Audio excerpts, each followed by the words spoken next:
Okay, today's video is going to be more like for educational purposes, but it involves the idea of repurposing things that might end up in the trash. Now, I have quite a few things on my bench, so I'm going to start removing some things as I talk about them.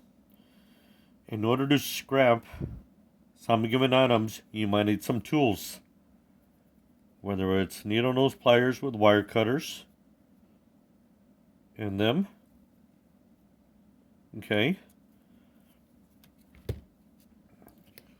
Small diagonal cutters, wire cutters.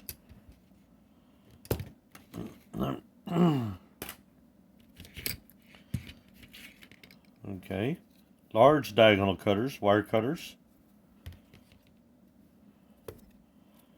This snub nose set of pliers with wire cutters in them. Okay. So today's video is going to be about finding scrap wire.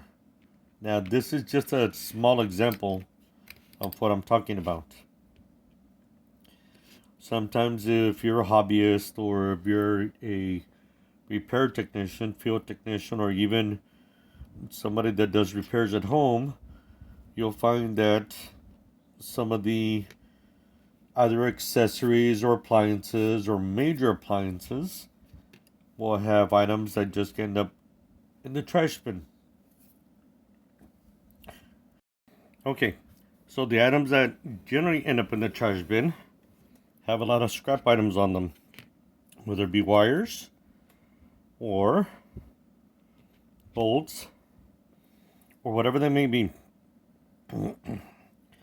So what you want to do is you want to determine that yes, the motor is no longer working, and the motor itself will tell you that it's no longer working because it either rotates counterclockwise or clockwise and it stops. So what you do is you'll cut off the wires. In doing so, I decided to open this one, and it so happens that there's a lot of neat little gears in there that pretty much I probably won't be able to use other than just for demonstration purposes to maybe a future client. And here are the wires. I can initially cut these a little bit shorter, but in the location that this wire or motor was located, this is the only spot that was available to me. Okay, so I can cut these wires a little bit further. Let's use them as jumper wires. Okay, so all in all, you'll have either an opportunity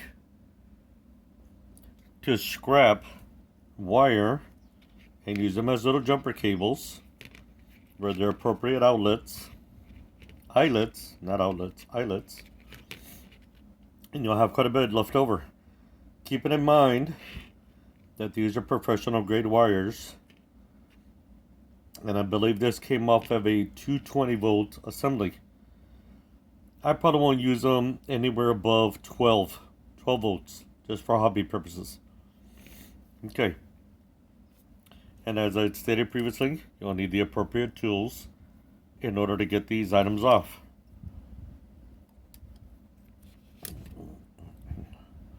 Right? If you have them.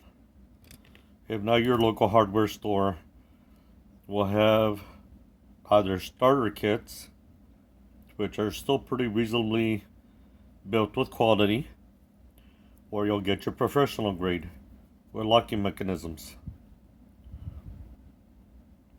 Okay. So here's the further example of scrap metal. I had a motor recently installed in my AC unit, and in doing so, it so happens that the internal motor's wiring assembly was still in good condition. So I ended up with this professional wiring harness with the appropriate connectors. So it has quite a bit of length of wire in there. I can de-pin this connector and have a blade side and a pin side wire that is color coded. Okay, so that's scrap wire for a dedicated item, which is a inside AC unit fan motor, variable speed fan motor. Sometimes this occurs outside. The outside AC unit also has a fan motor. Well, it so happens that that motor had still high quality wire with its appropriate commercial connector.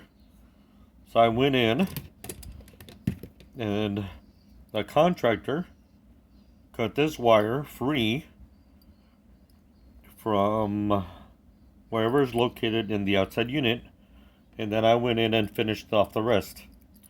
Now you're probably wondering why I hired a contractor for an AC unit that's on the inside and on the outside. Well, I really don't have any fear of high voltage, but I do have a high respect for it.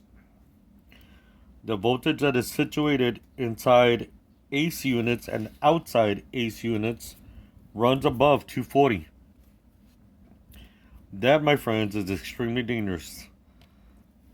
Not only does it get angry right away, it lets you know it's not to be disrespected or fooled with. So I had to hire the appropriate contractor to come in and replace the inside motor and the outside motor. Not all at once. Each motor failed 1 to almost 2 years apart. Okay. I'm a little bit under the weather. So today's bonus has a lot to do with specialty items. Went out and purchased this item, hoping and praying that it would live up to expectations, and it did. It turns a regular outlet into a USB charger. Now I know there's outlets out there that have replacement outlets, and I'll show you what I mean. Okay, here's a replacement outlet that should be installed by a qualified technician, no doubt. It's 110, and that type of electricity commands respect along with 220. Okay, so here what happens. This is still connected to the wall, and it is in good standing. No problem with the outlet. So this is just by example. You take your existing adapter and you connect it to the wall. And now you have still your two outlets with an additional 5 volt 1 amp USB charger side, 5 volt 2 amp USB charger side. So this allows you to modify a regular wall scenario setup and have your USB chargers. And then you still have your corresponding 2 outlets free. Okay, so it allows you to charge your cell phones and tablets and whatnot, and then you can charge your laptop or your tablet up here, whatever it may be. So that right there is the bonus of the day, along with the corresponding video that had a lot to do with scrapping wire and the other items you could possibly take off of those things that would end up in a trash bin. Thank you for your patience. I am still feeling a little bit under the weather, and we'll see you on the next video.